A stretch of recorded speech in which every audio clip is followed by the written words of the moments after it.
KREM 2 News 10 at 10 begins now with Mark Hanrahan and Jeremy Legoo. All right, you got your ID on you real quick? No, I don't. You're not shutting the door. You're not free to leave. Yeah, I am. You might remember that video. The Spokane County Sheriff's deputy behind the body camera is accused of beating that man to the point where he had to be hospitalized for days after. Now that man has filed a federal lawsuit. Good evening and thank you for joining us for KREM 2 News 10 at 10. I'm Mark Hanrahan. This is a story that we have been following since last fall. 62-year-old Kevin Hinton had pulled over at the Terrace View Park in Spokane Valley to take a nap when he was confronted by Sergeant Clay Hilton. When Hinton wouldn't hand over his ID, the situation escalated. And his attorney says Sergeant Hilton beat him to the point where he suffered 8 broken ribs, a punctured lung, and a concussion.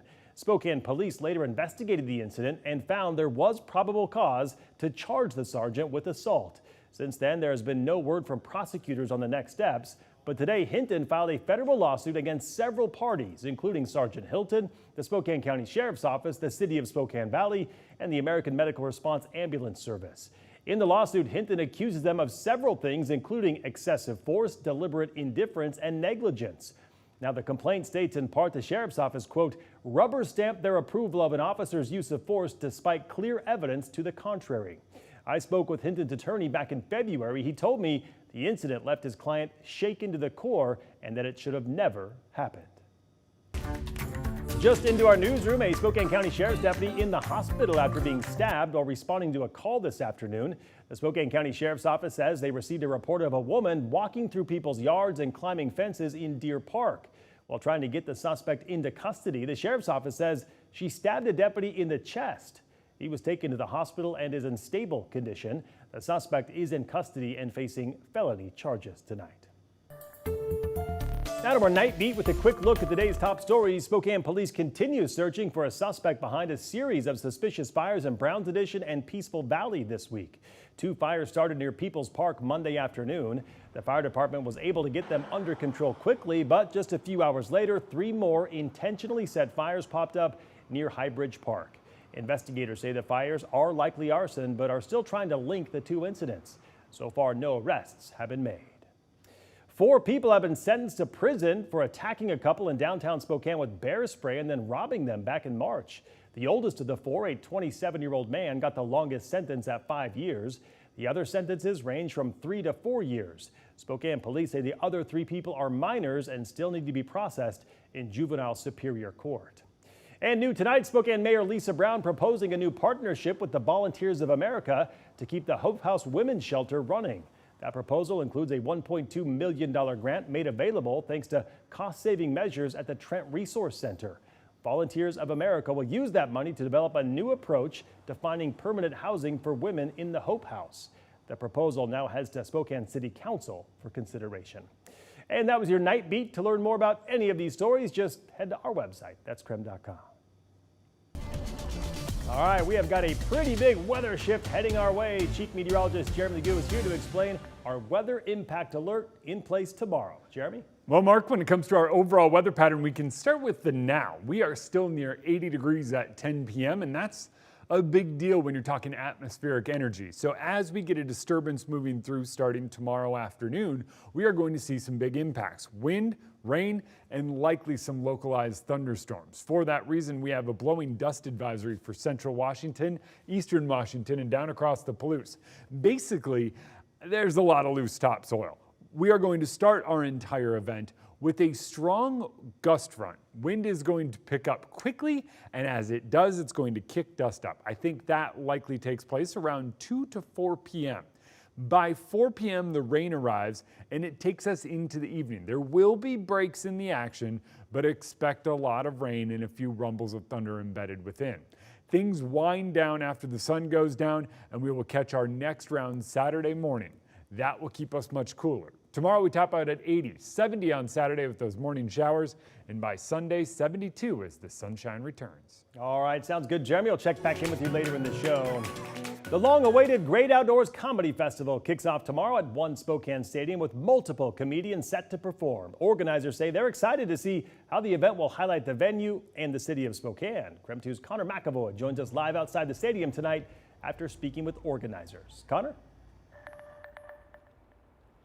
The Great Outdoors Comedy Festival stage is set for it kicking off tomorrow. It started originally in Canada, and here in Spokane marks the first it's ever been in the United States. The whole setup is for about 7,500 people, so each day is a little different. It's been talked about for months. We are the first U.S. city to be a part of this. The Great Outdoors Comedy Festival coming to Spokane is a test market for the event that Director of Entertainment Matthew Meyer tells me is selling quick. Thousands are expected to attend, with 30 to 35% being from out of town, a unique boost to the city's economy. That's people staying in hotels, going out to dinner, going out to breakfast, going and shopping in between the festival. Going and shopping, but with the weather forecasting thunderstorms for tomorrow and rain showers on Saturday. It really comes down to like the safety of everybody here in the building and making sure that they're able to walk out of this building, one, safe. Rain or shine, Myers says the show must go on, but thunderstorms and safety of his staff and those attending are a different story. And if that means that the show can't go on, then that means the show can't go on, and we'll figure out what to do after that. Taking the inaugural festival one day at a time.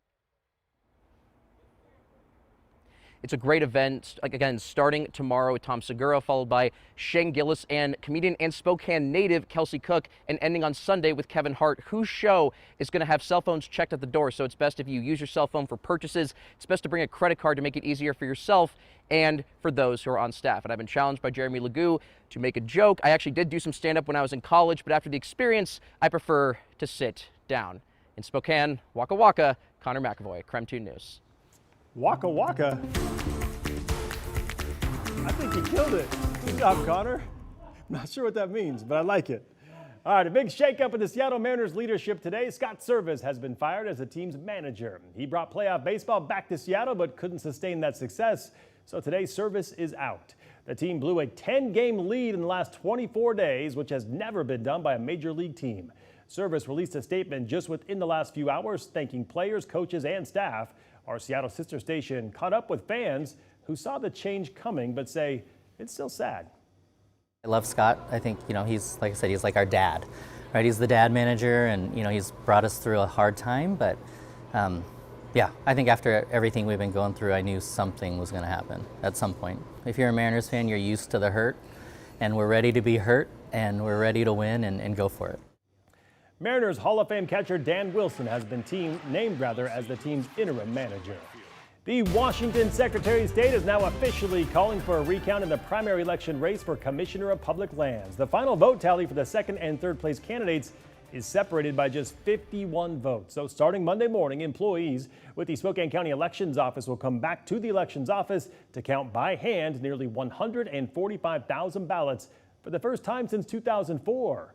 In Spokane County, Auditor Vicki Dalton says they're used to recounts. They've done 29 since 2001, but that still doesn't mean it's easy.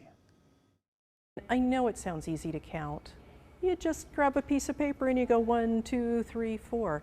That's not how it works.